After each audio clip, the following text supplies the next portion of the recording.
di Indonesia. A. Landasan filsafat pendidikan di Indonesia. Pada umumnya, filsafat pendidikan di Indonesia dilandasi oleh falsafah negara, yaitu pasal 2 UU RI nomor 2 tahun 1989 menetapkan bahwa pendidikan nasional berdasarkan Pancasila dan Undang-Undang Dasar 1945.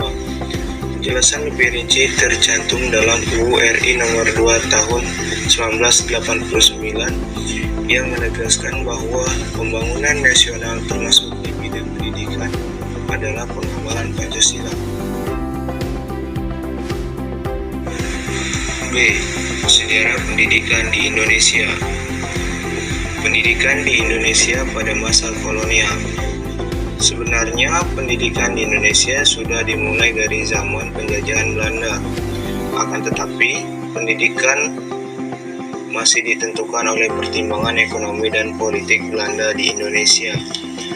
Awal dari dimulainya perkembangan pendidikan di Indonesia itu adalah saat Belanda kesulitan keuangan akibat peperangan di Ponorogo. Jadi, untuk mensiasati masalah tersebut, Belanda menerapkan kerja paksa demi pemenuhan tenaga kerja murah. Pemerintah Belanda penjelasan agar bahasa Belanda bisa diujarkan oleh masyarakat untuk kemudahan komunikasi antara pribumi dan Belanda. Aliran pokok pendidikan di Indonesia. Aliran pendidikan yang berkembang di Indonesia sangat banyak, tapi yang paling pokok adalah pendidikan taman siswa dan pendidikan NIS. Karena latar belakang dan kepentingan pendirian kedua aliran ini digunakan untuk semua bangsa secara umum tanpa melihat ras, suku, daerah, wilayah, keyakinan, dan keagamaan atau golongan tertentu saja, sesuai dengan pandangan hidup bangsa Indonesia. C. Pendidikan Indonesia setelah kemerdekaan. Tujuan dan kurikulum pendidikan. Tujuan pendidikan Indonesia semakin mengalami perluasan, tidak lagi semata digunakan untuk menekan jiwa patriotisme. Seperti halnya tersebut terkandung dalam Undang-Undang Nomor 4 1950 menyebutkan tentang dasar-dasar pendidikan dan pengajaran di sekolah.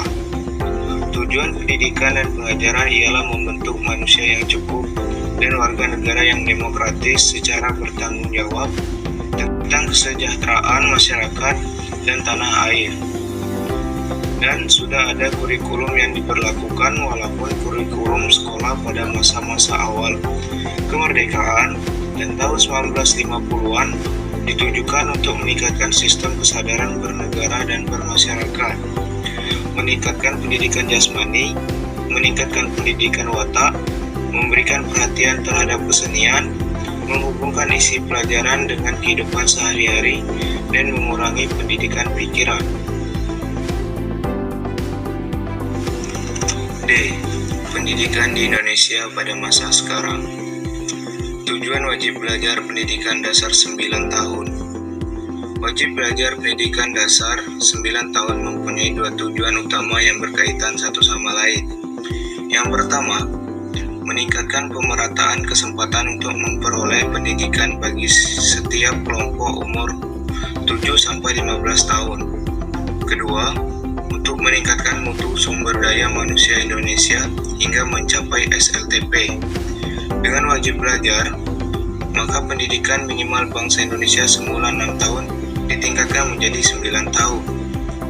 Awal dicanangkannya wajib belajar pendidikan dasar ini adalah pada tanggal 2 Mei 1994. Wajib belajar pendidikan dasar 9 tahun untuk tingkat SLTP dicanangkan 10 tahun sebelumnya, tepatnya pada tanggal 2 Mei 1984. Indonesia juga memulai wajib belajar 6 tahun untuk tingkat SD.